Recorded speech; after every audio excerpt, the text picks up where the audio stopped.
Many of you read my book, Behold a Pale Horse. I would assume that at least some of you have.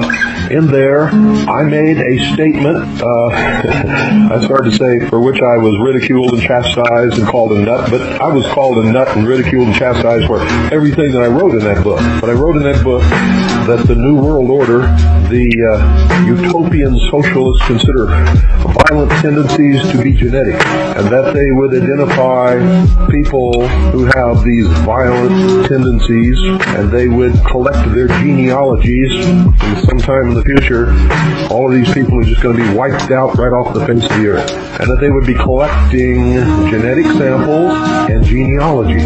Well, everybody said, you're nuts, they're never going to do this. Well, I wasn't nuts, and I'm not nuts. What I said was absolutely correct. It's true. You can look for a law sometime in the future that will mandate that doctors take tissue samples and turn them in to these genetic databases on anybody who has any kind of contagious disease. And they'll say that the reason is to find out if there is a predisposition to contagious diseases, and they want to have this on database so that they can know what segment of the population is going to be infected by swine flu in the year 2020, etc., etc., etc. You watch. It's going to happen, just like what I wrote in my book years and years and years ago, and I've been warning you about, is happening right now. Don't sit there and shake your head no. People who have a tendency to say that I don't know what I'm talking about usually end up eating their own words. No salt, no pepper, no sauce. They don't taste very good, because I don't say things lightly. I've been studying these people for more years than I even care to imagine. I know more about them than anybody on this earth outside of their own body politic. We've run out of time, ladies and gentlemen. Everybody's been saying, well, we don't have to worry about it now. We still got a few years before anything happens. Bah, bah, oh, bah, bah, bah, bah, bah, bah. That is famous last words, maybe? Listen to me carefully. We've run out of time.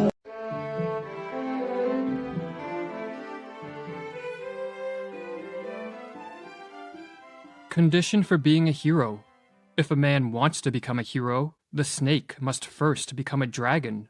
Otherwise, he is lacking his proper enemy. Our age has been called many things, but an age of cowards may best describe it, given the immense fear, anxiety, and helplessness that most people display in the face of even trivial threats. We are not a generation that moves forward into the uncertain future in a bold and heroic manner. Instead, most people fear the future and prefer safety, comfort, and ease of life to risk-taking experimentation and freedom. Or as the 21st century sociologist Frank Furedi writes, young people are socialized to feel fragile and overawed by uncertainty, and as a result, the defining feature of the current Western 21st century version of personhood is its vulnerability. Although society still upholds the ideal of self-determination and autonomy, the values associated with them are increasingly overridden by a message that stresses the quality of human weakness. And if vulnerability is, indeed, the defining feature of the human condition, it follows that being fearful is the normal state. Overawed by uncertainty, fearing the future, conceptualizing oneself as vulnerable, weak, and fragile, is not a recipe for individual or social flourishing. Rather, this way of life promotes mental illness and paves the way for authoritarian rule. And so, as we will explore in this video, the world would benefit if more people were willing to live just a little more dangerously. For danger, when a byproduct of pursuing worthwhile goals or in defense of values like freedom, justice, or peace, is life-promoting, and as the Roman historian Tacitus put it, the desire for safety stands against every great and noble enterprise. Not all societies, however, have ranked safety as high on the scale of values as does the modern West. Many flourishing societies of the past considered safety to be a secondary value, and showed a remarkable capacity to take risks in the face of an uncertain future, and to display courage and bravery in the presence of danger.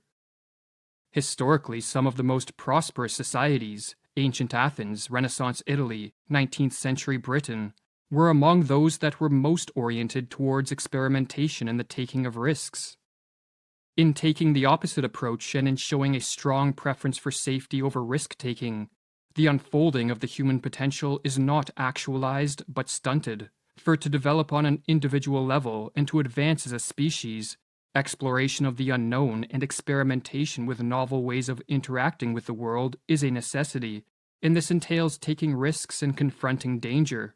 But such is a price that must be paid, as the alternative is to stagnate in the confines of an ever-shrinking comfort zone, to regress in body and mind, and to fall victim to anxiety disorders, depression, or other diseases of despair. A further flaw with an approach to the future that strongly favors the safe road is that it creates fertile ground for tyrannical or even totalitarian rule. For as Alexander Hamilton famously stated, to be more safe, they, at length, become willing to run the risk of being less free. When a society elevates safety to the position of a first-order value, freedom is by necessity demoted to the position of a second-order value, which can be trampled on by those in power who, throughout history, have disguised tyrannical intentions with claims of wanting to make a society safer. What makes matters worse is if a society socializes people to be fearful of the future and overawed by uncertainty, the masses will welcome or openly call for authority figures to protect them, or as Faraday notes, relieving people of the burden of freedom in order to make them feel safe is a recurring theme in the history of authoritarianism. Given that a society which deifies safety is also a society ripe for tyranny, it is up to those who favor freedom to take a more heroic approach to life. For when the menacing clouds of authoritarian rule darken the horizon, unless more people are willing to take risks and face danger in the service of values such as freedom, justice, peace, and social cooperation, the grip of tyrants will only solidify, or as John Stuart Mill put it, a man who has nothing which he is willing to fight for, nothing which he cares more about than he does about his personal safety, is a miserable creature who has no chance of being free, unless made and kept so by the exertions of better men than himself. As role models for the task of living more heroically, we can look to the ancient Greeks, a civilization that rightly held safety to be a secondary, not primary value, and which saw risk-taking and facing danger as morally commendable. Danger, wrote Albert Camus, makes men classical, and all greatness, after all, is rooted in risk. Friedrich Nietzsche was also a proponent of this classical approach to life, and he praised Pericles, the Athenian leader who in his famous funeral speech celebrated the Athenians' indifference and contempt for safety, body and life. Contrast this to the modern world, where, to paraphrase the author Christopher Cocker, we tend to deprive the bold risk-takers who spur safety of the fullness of their lives in order to support the smallness of our own. Fortunately, we don't need to wait around for politicians to pass legislation to approve of a bolder approach to life. We just need to live in this manner. We need to look at the uncertain future not merely as a source of threats, but also of hope and opportunity. And we need to see risk-taking as justified when in defense of cherished values or in the pursuit of worthwhile goals. By demoting safety to its rightful place as a secondary value, we will cease living as a helpless pawn who must be coddled from youth to old age by an authority figure, and we will regain the ability to shape the course of our life. We will mature psychologically and become better equipped to cope with whatever the future brings, for as Nietzsche explains, danger alone acquaints us with our own resources, our virtues, our armor and weapons, our spirit, and forces us to be strong. First principle, one must need to be strong, otherwise one will never become strong. While taking greater risks and flirting with danger can shorten one's life, it is helpful to remember that a long life is not necessarily a good life. A safe life, lacking real challenges and absent in adventure, is inert and leads to a withering away of body and mind into staleness, repetition, boredom, and stagnation. Such is not living, it is mere existing, or as the Roman Stoic Seneca put it. There is no reason for you to think that any man has lived long because he has gray hairs or wrinkles. He has not lived long, he has existed long. In addition to helping one live more fully, A courageous willingness to take risks and to flirt with danger can turn us into a great benefactor of mankind. For so long as the values that guide us and the goals we pursue are noble and life-promoting, courage reveals a caring attitude for the well-being of others. For unlike the coward who is concerned primarily for his or her own safety, and who demands everyone else conform to his or her neurotic ways, the hero is willing to risk life and limb in the service of values that move society forward, or as Alistair MacIntyre wrote in After Virtue, A Study in Moral Theory. If someone says that he cares for some individual, community, or cause, but is unwilling to risk harm or danger on his, her, or its behalf, he puts into question the genuineness of his care and concern. Courage, the capacity to risk harm or danger to oneself, has its role in human life because of this connection with care and concern.